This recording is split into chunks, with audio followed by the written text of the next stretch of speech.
let's delve into some SFF recommendations.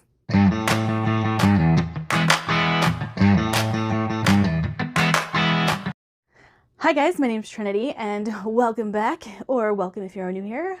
I am here to deliver you guys some SFF recommendations. Now these are books that I have fallen in love with either over the last year or two, or have just hit my radar in a big way and then lived up to the hype. So I really want to delve into these 10 books. I just have 10. I went and picked through my shelves. As you can see, there's some missing back here.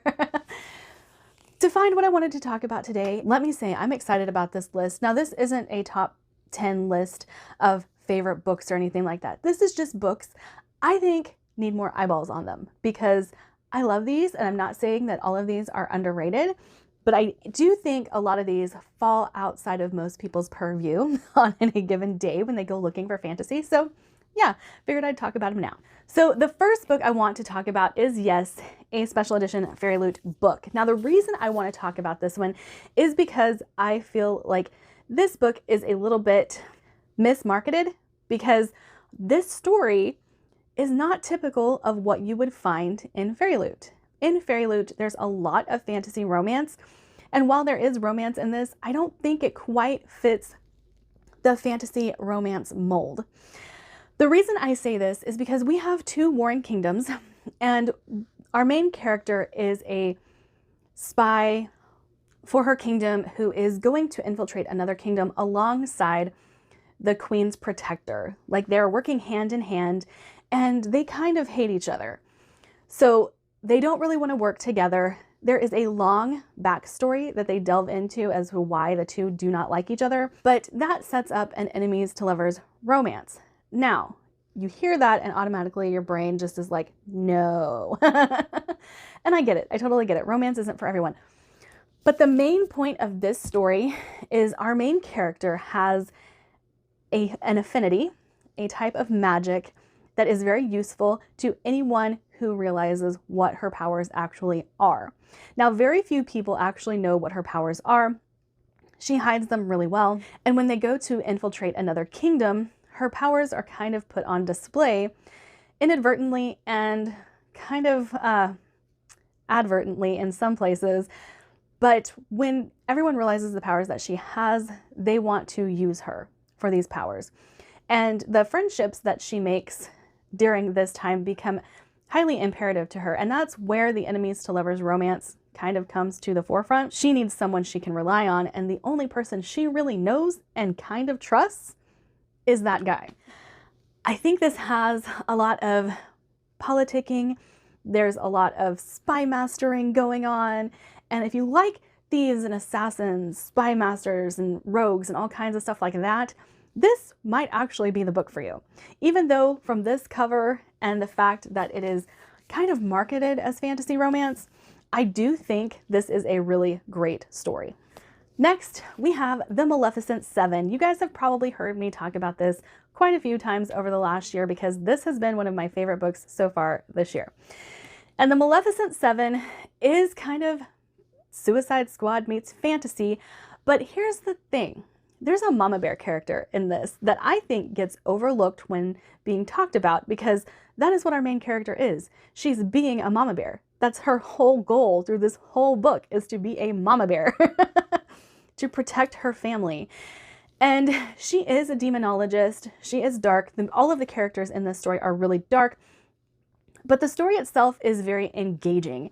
And I think because people hear dark, some of it's grotesque or gory, they put it off to the wayside because of that. And honestly, I get it. I get it.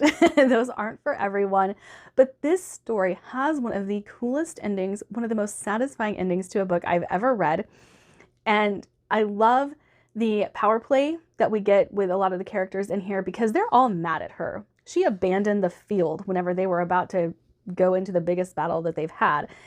Left and said, nope, see you later. And then she tries to wrangle them all back to take on the new power that is threatening her family. So shenanigans ensue, shenanigans ensue. Like I said, Suicide Squad meets fantasy. That is very much the vibes of this book. But again, then one of the most satisfying endings to a book I've ever read. Now, one that I do think has had more eyes on it than the rest of this stack, but The Black-Tongued Thief by Christopher Buehlman. Now, I read this a while ago. This has probably been a few years ago that I read this one, but I think this one is really cool. Again, this one is dark, but if you like gray morality characters, this is the book for you because everyone in here is a horrible person. That's all I can say about the characters in this. But I thought there was some really cool world building in this, and I thought the plot was really fun to follow. And then you really never know where the story is going. Even though, like, you get a gist of the plot, there are things you just can't see coming. And there are some weird things in this that I thought were really cool. The horror of this book comes to the forefront a couple of times. And so, yes, it is a little dark. But one thing I absolutely loved about this book was the audiobook. I thought the audiobook was so engaging. I do think that the accent that the narrator, and I think it might have even been Christopher Buehlman who did it, uses can be quirky. So like some people will love it, some people will hate it. But I really loved this world and I really love these characters, even though they're all morally gray. And I just thought that this was a fun and engaging book. But basically our main character has been trained to be a thief, and in training to be a thief, he borrowed money and now he has to pay it back. That's kind of the gist of this. And this is his journey in realizing his debt is due and he can't pay. But we go through this world with him as he is trying to obtain some kind of financial freedom and freedom from the guild that's tracking him down. But yeah, even though there's a lot of adventuring in here, the world is really cool to explore. So I really enjoyed it. And if you've been paying attention to my channel or to Andrew's Wizardly Reads, you will have seen this book a few times as well. A lot of people are jumping on the fantasy Western bandwagon, and a lot of people are really enjoying them, and I totally get why. They're entertaining, but if you're not reading this one, what are you doing? If you're like delving into fantasy Westerns without this book, what are you thinking? What are you thinking?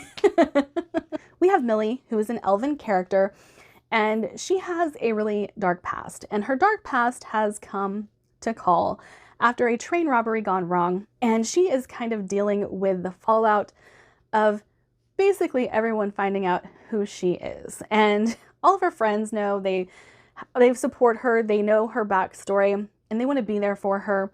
But this is about Millie kind of getting revenge on the person who caused her PTSD. And so it's really a fun story, even though it sounds kind of dark. But we have so many characters along the way that give us just all of the emotion and the fun and the banter that you expect from an epic fantasy novel set in a Western setting. Of course, there's a dragon. There's a dragon who attacks the train in the beginning of this. It's not really spoilery because it happens like fairly early on. But then the flip side of this is we have a banker slash investor like team. And the investor part of this team is the one that is after Millie, but the banker doesn't know the backstory of what happened with all of that. And so he is trying to hunt down the loot that Millie stole. And hunting her down, also shenanigans ensue. But I really enjoyed all aspects of this book. I enjoyed the characters, I enjoyed the pacing, the plot, everything about this book. I really enjoyed. Millie's one of my new favorite characters, and so I think that if you're thinking about fantasy Westerns, this is the place to start. It is fantastic.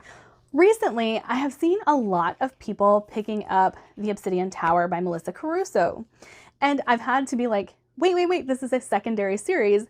There's one that starts it. The Tethered Mage by Melissa Caruso. This is Swords and Fire. In this world, magic is scarce. Everyone with magic is controlled, and anyone who falls outside of that is kind of considered an apostate. That's the best thing I can come up with because I play Dragon Age too much, but yeah, that's kind of where I'm going with that. And so they all are bound to someone.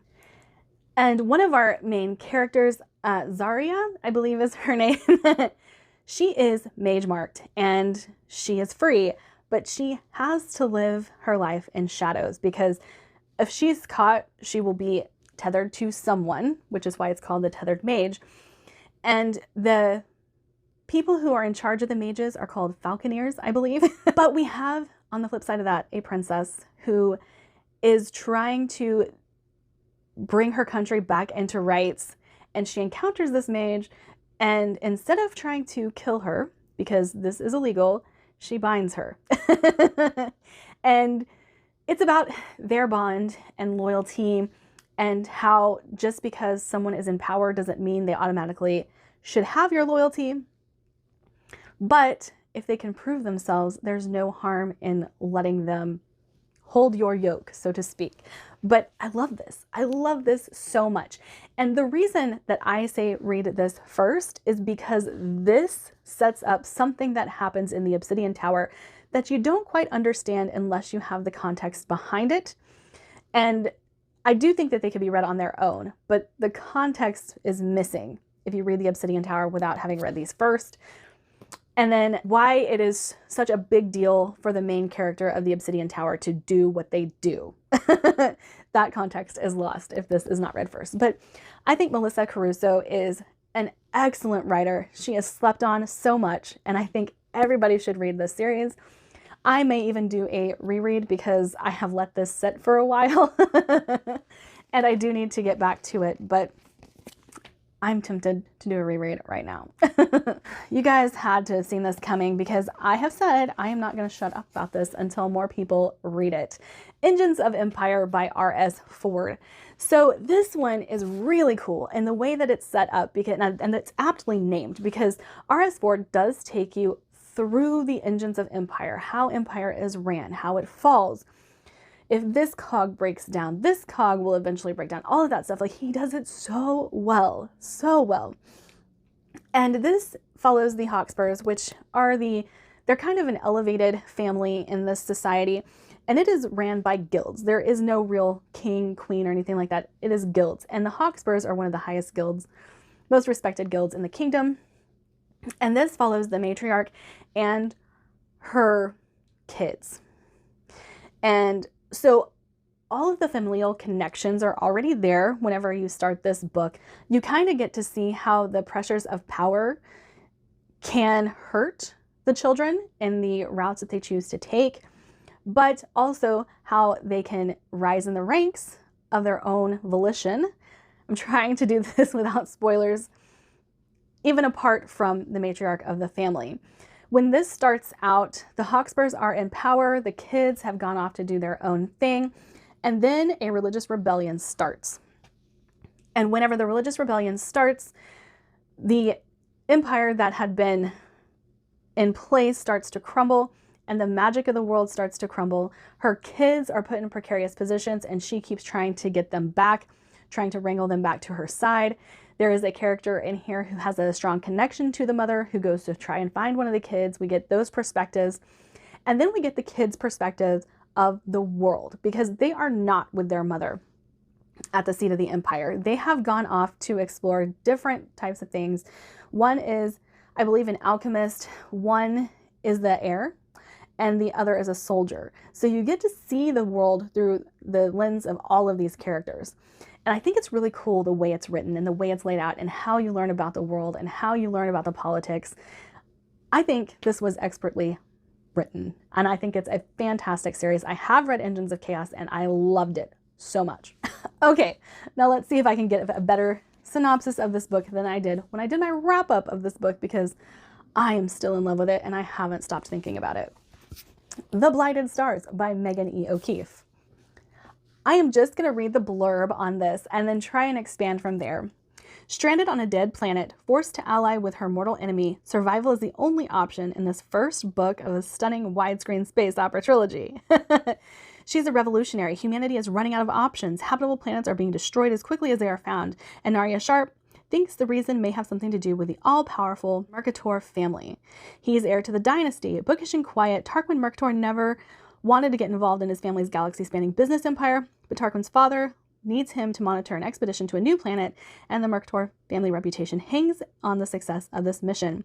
Disguised as Tarquin's new bodyguard, Narya plans to destroy the expedition ship before they make it to land, but neither of them expects to end up stranded on a dead planet. To survive, Narya will have to join forces with a handsome heir she's sworn to hate. Together, they will uncover a plot that's bigger than both of them. Yes, I had to read that to get my thoughts straight because I love everything about this book, so I want to talk about everything, and I'm trying not to spoil anything. But this book is my favorite book of the year. I love it. I loved everything about this. The characters, the mystery is fantastic. Megan E. O'Keefe is great at spinning twists and turns into her stories, and her plots are always so engaging. But so much is happening in this book. So much is happening that even that little blip that's on the back doesn't tell you half the story. And so I love this. I can't wait to get to the Fractured Dark. I think it's going to be fantastic. But this is one of my favorite books of all time now. I absolutely loved it, and I think more people should get their hands on it. All right, and the one I have deemed one of my favorite found family tropes, that would be Down Below Beyond by T.A. Bruno. Now, this is another space opera, and our main character, Lavort, he is kind of a scavenger. All of the people in this story are scavengers or protectors of some sort, and he ends up with a claim that actually has an abandoned spaceship. He finds an abandoned spaceship. And then when he goes back to reclaim his claim, because they only have so many hours that they can actually be on the planet's surface where they're scavenging from, the ship is gone. And this leads him on a quest to figure out where the spaceship went. But this puts a big target on his back, and he ends up having to run from everyone because he has found something quite interesting that should have been with the spaceship and was not. And he is following leads from someone he doesn't even know who it is. And this kind of has it has a betrayal at the heart of it, but it also has so much character growth throughout. I have said before that T.A. Bruno really likes to layer his stories, so at first you kind of don't really know what's going on, but you're learning things with the character, and the more they learn, the more of the world expands for the reader and stuff like that. And I think it's so good. And then the ending of this book was epic. I loved it. I did see the nods to Chimeria in here, and I really enjoyed that. But this is a standalone sci-fi book full of found family, full of adventure, full of running for our lives and all of that kind of stuff. And I absolutely loved it, and I think everyone should read it. Now, one I am surprised I do not see more often is The Stardust Thief by Chelsea Abdullah. This is fantastic. It's short for a fantasy novel. I get that. It's fun though. And so many people love fun fantasy novels. I don't understand why they're not jumping on this one. But this is a desert fantasy about a girl who is a thief who ends up getting wrangled into doing something for the king of her nation, and it is tracking Jen, which I found to be quite amusing throughout the whole of this story, as her bodyguard has secrets of his own. Let's just say that. But I did like the whole, there's a kind of an enemies to lovers kind of trope going on in here, but I have a ship, and it's not who you might think. But we kind of have an Alibaba 40 Thieves kind of story, but it's really fun, and our main character is so fun to follow, and the story kind of grows as we go, kind of like with the T.A. Bruno book. At first it doesn't seem like much, but it keeps on expanding and keeps on expanding and keeps on expanding until a very explosive ending. And I'm so looking forward to the next book in this series. I know it comes out soon and I need to get my hands on it, but yes, I think everybody should be reading this. I think it's great. It's funny. The adventuring parts of this story are really fun because of where we adventure to, what happens along the way. And then I think the main character herself is snarky and a gem of an MC, if you ask me. All right, and lastly is a book I haven't talked about in a while, but the second book in the series is coming out, and that would be City of Dusk by Tara Sim. Again, yes, I do have another adult fairy loot book, but if you are sleeping on this because of that, you are missing out, my friend. You are missing out, because this, while we do follow some younger characters, is about families trying to save their world. The gods of this world have pulled back. They are no longer involved in these people's lives anymore. They don't want to be. They've got their own stuff going on. And because of this, the power of this realm is starting to collapse. However, the heirs of this world are not willing to let this happen, and they are ready to go to war with the gods themselves to see their realm restored. Now, there is a crux to all of this, as magic has begun to fade, begun to die, and so the standing that these families had in this world is also starting to crumble. There is a king who has decided he doesn't want to have anything to do with these families, even though these families are the only things that could save them from this realm crumbling. But there are 4 characters in this who really try to band together, even though they are unlikely allies, to try and see this done. And it's great. It is so great. The pacing of this book is really great. I did have a bit of an issue with the ending when they all came together. It felt a little stretched out, but other than that, this is a great fantasy novel that I think everyone should be reading. And the second book comes out so soon, so soon.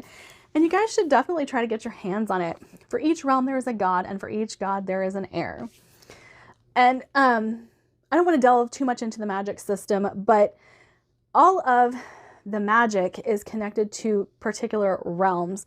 And when they go to fight, they're going to fight one specific god. And so that kind of makes it a little bit more like nail biting, because you know, if they're going after one, there's got to be more. So I do think that this is a fantastic book and everybody should be reading it. All right, that's it for my video today. Like, subscribe, do all the fun things, and I'll see you guys in my next one. Bye.